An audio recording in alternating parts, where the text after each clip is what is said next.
za muda huu, mpenzi mtazamaji, karibu chaneli yako ya Kizimkazi Social Online TV. Ukiwa na mimi mtangazaji wako Faida Bahati.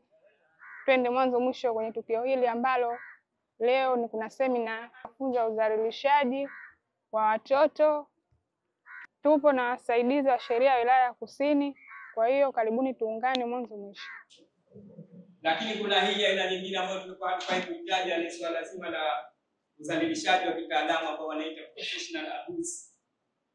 Huu ni udhalilishaji uliochukua sura mpya duniani kote wanaposema ni wataalamu, na kufanywa na wasomi walio katika taasisi mbalimbali zikiwemo taasisi za kiraia, vyuoni na mashuleni na hata kwenye jamii ya kawaida.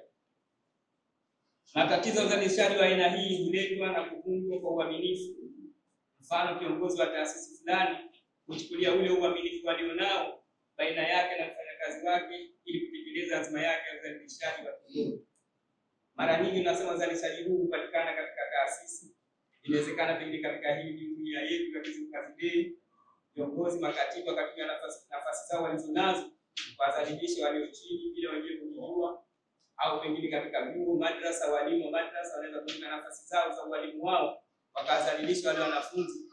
Kwa huu pia unapatikana ya vitendo vya udhalilishaji na ukatili hususan kwa wanawake na baba wanafanyiwa, lakini sio sana, au kama sana hawaripoti. Kwa hiyo hatuvijui, lakini tunazungumzia zaidi kwa wanawake na watoto kwa vile tunavijua.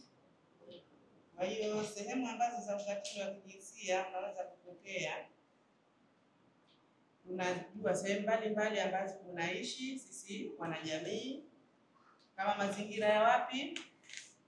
Nyumbani. Nyumbani unaweza kutokea ukatili, hususan kwa sisi wanandoa tunapoachana, natokezea haya. Baba na mama tunagombaniana, tukiwa tumepata kizazi tunagombaniana watoto. Wale watoto ni wetu, iliyokwisha ni riziki tu ya ndoa, lakini watoto bado ni wetu. Tuna wajibu wa kumlea yule mtoto kwa pamoja, hata kama tuko mbali, baba yuko kwake na mama yuko kwake, lakini sisi wazazi tuna wajibu wa kumlea na sio kuvutiana. Yule mtoto anasoma ya kwetu sisi wazazi. Baba anajiona yeye bora na mama anajiona yeye bora, kitu ambacho sio sahihi, na tunakifanya na watoto wanatuona. Mwisho wa siku na mama mtoto anachagua wapi aende, na anapoelemea tena mama au baba unamtia maneno, usende, usifanye hivi, usifanye nini. Sisi sote ni wazazi na tuna haki sawa kwa yule mtoto. Kwa hiyo ukatili wa nyumbani, udhalilishaji wa nyumbani unatokea. Kwa hiyo wanandoa, tuna ndoa zetu, ndio watoto wetu, lakini riziki itapokwisha tushirikiane kulea kwa pamoja wale watoto. Ndio chanzo cha ukatili na udhalilishaji unatokea hapo. Mwisho wa siku mtoto anasambaratika njiani, kwa baba hayuko, kwa mama hayuko, kumbe katokea msamaria ambaye sio mwema, kamstiri kwa mambo yake. Kwenye kesha ngoma hizo katokea mkesha, kila mmoja na nia yake. Wengine wanatumia fursa ya kufanikiwa haya. Kwa hiyo na vingine, vituo vya polisi, kambi za jeshi. Vituo vya polisi ndio sehemu yetu salama kukimbilia, lakini saa nyingine tunapata udhalilishaji. Pengine mimi ndo kwenda mnyonge, sina kitu baada maneno yangu maskini, lakini yule nomlalamikia ana chake kitu. Mimi naonekana si lolote, si chochote, naonekana waovyo, na yule anomfanyia kosa anageuzwa. Sasa imekuwa la kwangu anapewa yeye na la kwake anapewa mimi, matokeo yake haki yangu na ikosa. Lakini ukiona viashiria hivi usirizike pale, nenda sehemu nyingine. Yeye na yeye ana kiongozi wake huyo wa kumlinda. Kwa hiyo ripoti kimya, nenda, usihofie kinachoendelea, wewe dai haki yako. Mtoto au familia yako, lakini hakikisha watu ambao wamekuzunguka katika jamii yako uhakikishe pale udhalilishaji unaweza kufanyika.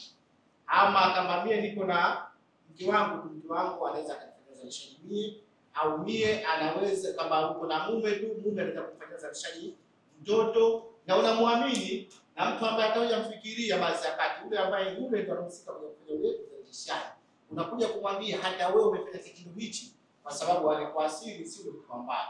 Lakini katika masuala haya yanapotokea udhalilishaji kunakuwa na changamoto ambazo inawezekana kesi ile inapotokea, maana yake ni kesi ya jinai. Udhalilishaji kesi ya jinai na sio kesi ya madai.